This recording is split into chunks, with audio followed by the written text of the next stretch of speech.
तो हमने ताजमहल देखा, हमने वहाँ का किला देखा। तो फिर हम खोजने लगे कि आखिर वो कौन लोग थे जिन लोगों ने ये बनाया, उनकी औलाद कहाँ है। यूनिवर्सिटी लेवल तक ले जाना है और कुछ डिपार्टमेंट और हम अपना ले आ रहे हैं, इस्टेब्लिश कर रहे हैं।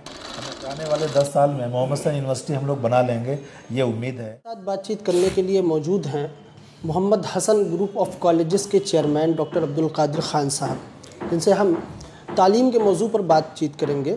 डॉक्टर साहब, सबसे पहले तो हम आपका 4TV न्यूज़ में इस्तकबाल करते हैं और जानना चाहेंगे कि इस वक्त ज़िले में आपकी तरफ से या आपकी संस्था की तरफ से चलाई जा रही कौन कौन सी तालीमी सरगर्मियाँ हैं। दरअसल Mohammad Hasan post graduate college की तरफ से तो सारे सब्जेक्ट्स हैं, चाहे वो BSc हो, चाहे BA हो, MA MSc, और चाहे वो BSc के बायोटेक्नोलॉजी हो, माइक्रोबायोलॉजी हो, इंडस्ट्रियल केमिस्ट्री हो, सब सारे सब्जेक्ट्स यहाँ पे चल रहे हैं।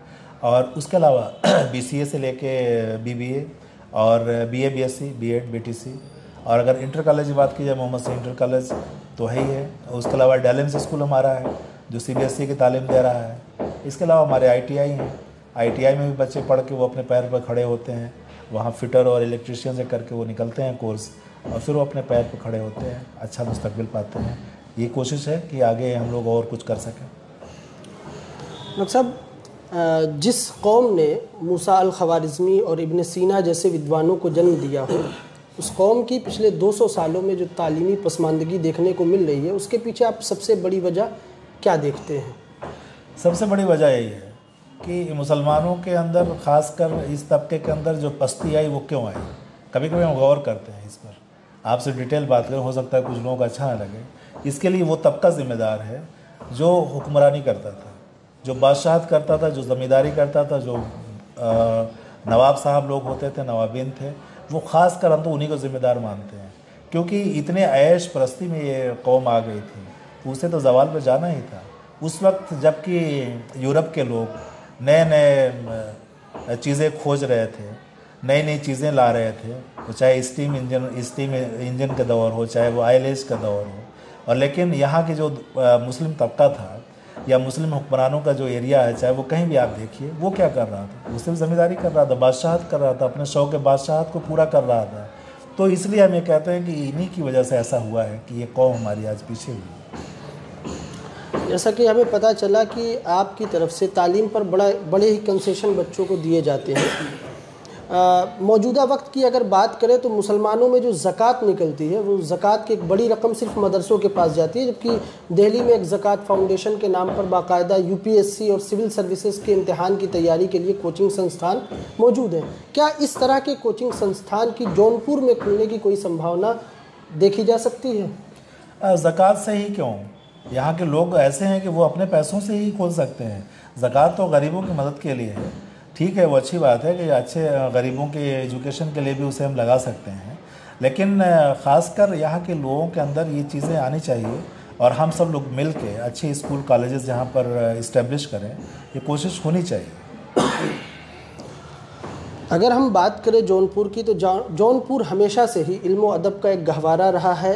एक ज़माने में ये एक ऐसी जगह थी जहाँ सिर्फ शिराज और एक जौनपुर, ये दो ही शहर थे जहाँ जिसकी तरफ लोग तालीम हासिल करने के लिए रुख किया करते थे। आज जौनपुर की अगर बात करें तो जौनपुर में जिन लोगों की वजह से जौनपुर को शिराज हिंद कहा गया था, आज वो कहीं ना कहीं तालीम के उसमें बहुत ज़्यादा पीछे जा रहे हैं।